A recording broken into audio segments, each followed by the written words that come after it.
Sen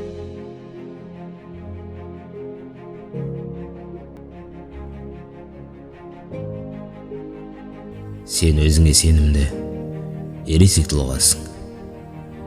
Сеніміңнің барлығын сабырлыққа айналдыра білген, бойында адами қасиеттері мол адал жансың.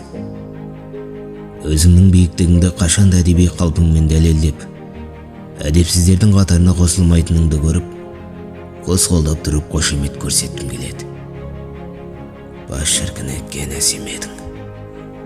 Орынды сөйлеп қана қоймай, әрбір сөздеріңнен нәр аларлықтай жылу сезіледі. Дәл өзіңдей жандар көп болса ғой.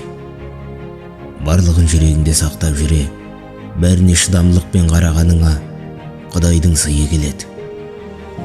Біреуді өшім алып қойды екен деген ойға бармайтыныңның өзінен сенің жүрегіңнің таза екенін ескеруге болады. Айналайын, осы қалпыңнан тайма.